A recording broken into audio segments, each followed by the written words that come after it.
అందరికీ నమస్కారం. ఈరోజు మనం ఒక చిన్న చాలా అందమైన కథ చెప్పుకోబోతున్నాం. కొన్నిసార్లు మనకి అనిపిస్తుంది కదా, ఎంత కష్టపడ్డా అక్కడే ఆగిపోయినట్టు. అలాంటి ఒక చిక్కుముడిని విప్పే కథ ఇది. ఇది మన ఆలోచన విధానాన్నే మార్చేస్తుంది. మనలో చాలామందికి ఇలా జరుగుతూ ఉంటుంది కదా. రోజంతా పుస్తకాలతో కుస్తీ పట్టినా పరీక్ష హాల్లో అసలు ప్రశ్నేంటో అర్థం కానట్టుంటుంది చూసారా. జీవితం కూడా అప్పుడప్పుడు అంతే. ఎప్పుడూ పనే, కాని మన పయనం ఎటో అర్థం కాదు. సరే, అయితే ఇప్పుడు మన కథలోకి వెళదాం. మన స్నేహితుడే పేరు రవి. బయట నుంచి చూస్తే అంతా సూపర్. తన బిజినెస్ చాలా బాగుంది, అందరూ తనని పొగుడుతున్నారు. కానీ తన మనసులో మాత్రం ఏదో తెలియని వెలితి, దారి తప్పిపోయిన ఫీలింగ్ అన్నమాట. పాపం రవి రోజూ చేసే చిన్న చిన్న పనులనే సముద్రంలో మునిగిపోయాడు. ప్రతి క్షణం ఎలా చేయాలి, ఇంకెలా బెటర్ చేయాలి, ఇదే ఆలోచన. టీలో చక్కెరెంత వేయాలి, బస్ టైంకి వస్తుందా లేదా అని ఆలోచిస్తూ అసలు ఊరు ఎందుకు వెళ్తున్నామో మర్చిపోయినట్టయిపోయింది తన పరిస్థితి. చూశారా, సమస్యంతా ఇక్కడే ఉంది.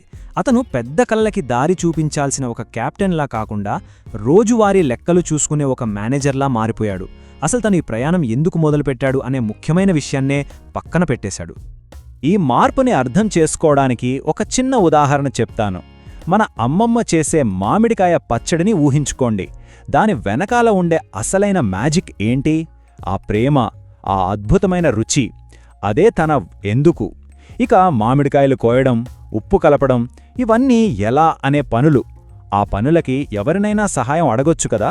కానీ ఆ అసలు స్ఫూర్తి, ఆ టేస్ట్ అనే ఎందుకు, అది మాత్రం అమ్మమ్మ దగ్గరే ఉంటుంది. రవి కూడా ఇదే తెలుసుకోవాలి.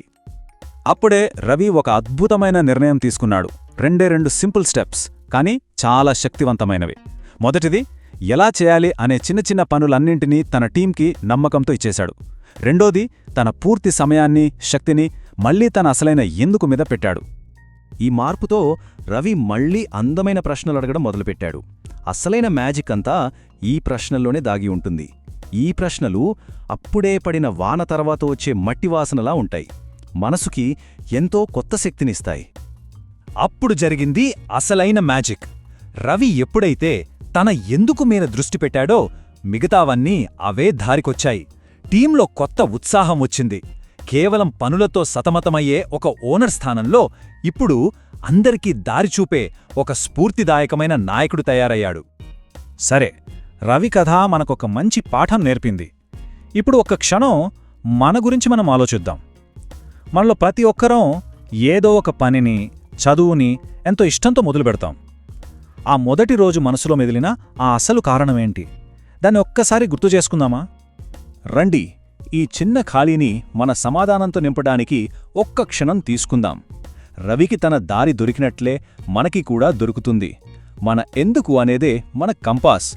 దాన్ని ఎప్పటికీ మర్చిపోకూడదు. అదే మనకు అసలైన బలం.